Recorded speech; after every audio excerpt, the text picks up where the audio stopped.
아담이 범죄하기 전에는 아담은 철저히 하나님 중심적인 존재였습니다. 아담은 하나님을 섬기고 하나님 안에서 기뻐하는 것이 그가 가지고 있었던 모든 생각이었습니다. 그러나 그 아담이 범죄한 이후에는 하나님 중심적으로 생각했던 사고를 버리고 아담 자기 중심적인 생각을 하게 되었습니다. 하나님을 섬기는 대신 자기 자신을 섬기길 원했고 하나님을 기뻐하기보다 자기 자신을 기뻐하기 원했던 것입니다. 아담은 하나님 중심의 삶에서 인간 중심적인 삶을 살게 되었던 것입니다. 때론 우리가 자기 중심적인 삶이 아니라 다른 사람들을 위하는 삶을 사는 사람들을 봅니다. 예를 들면 타인을 위해 자신을 희생하는 사람 혹은 가난한 사람들을 돕는 사람들이 있습니다.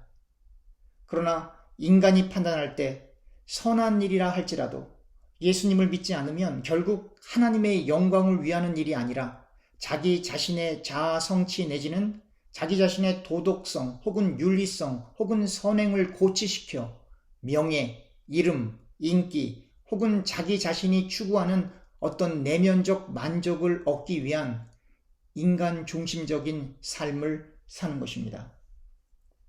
오직 예수님을 그리스도로 믿고 하나님의 영광을 위해 인생을 사는 사람만이 하나님 중심적인 삶을 살게 되는 것입니다. 물론 하나님 중심적인 삶을 산다고 하지만 여러 가지 면에서 온전히 하나님의 말씀을 지킬 수 없는 한계성을 가지고 있습니다. 그러나 예수님을 믿는 사람의 삶의 방향은 하나님의 영광을 위한 것입니다. 하나님께 영광을 돌린다는 것은 하나님이 창조한 인간과 다른 피조물이 하나님을 더욱 영광스럽게 만든다는 것이 아닙니다. 하나님은 영원 전부터 이미 영광스러우시고 영원토록 영광스러울 것입니다.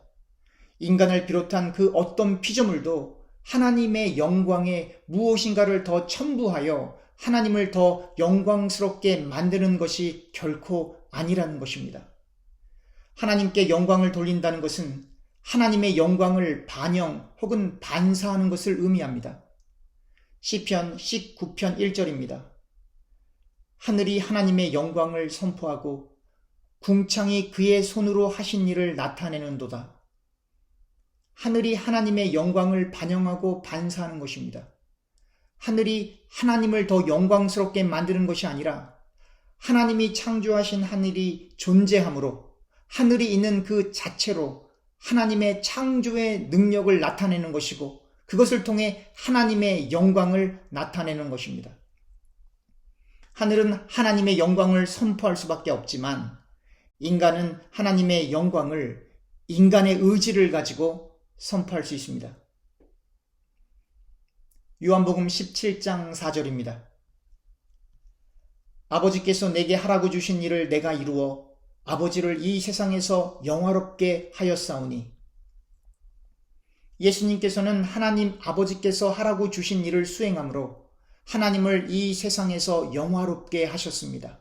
즉 하나님의 영광은 인간이 창의적으로 혹은 독립적으로 무엇인가를 행함으로 하나님께 영광을 돌리는 것이 아니라 하나님의 말씀을 준행하는 것이 하나님이 우리에게 주신 사명을 완수하는 것이 하나님께 영광을 돌리는 것입니다. 다시 말하면 하나님의 말씀이 우리를 통해 나타날 때, 하나님의 말씀이 우리를 통해 반영되고 반사될 때 하나님의 영광 그 자체이신 하나님의 말씀이 하나님의 영광으로 선포되는 것입니다. 하나님의 말씀을 지키고 싶어 하는 것은 바로 하나님의 영광을 선포하고 싶은 것입니다. 하나님의 영광을 선포하는 사람은 하나님으로 인해 즐거워합니다. 세상의 부귀영화, 쾌락, 행복보다 하나님으로 인하여 기뻐하고 하나님으로 인하여 즐거워하여 하나님의 영광, 즉 하나님의 말씀을 반영하고 반사하는 일 그 자체에 인생의 모든 이유와 동기와 목적을 두고 삶을 살아가는 것입니다. 하지만 많은 사람들이 하나님의 영광과 상관없는 인생을 삽니다. 예수님을 믿는다고 하면서도 하나님의 영광보다 자기 자신의 영광을 위해 하나님을 믿는 무리들이 있습니다. 어떤 이들은 자기 자신의 성공이 곧 하나님의 영광과 직결된다는 왜곡된 생각을 하기도 합니다. 그러나 우리가 오해해서는 안 되는 것이 있습니다. 인간이 하나님의 말씀에 순종하던 불순종하던, 인간이 예수님을 믿던 예수님을 믿지 않던, 인간은 하나님의 영광을 위해 존재하는 하나님의 피조물이라는 사실입니다.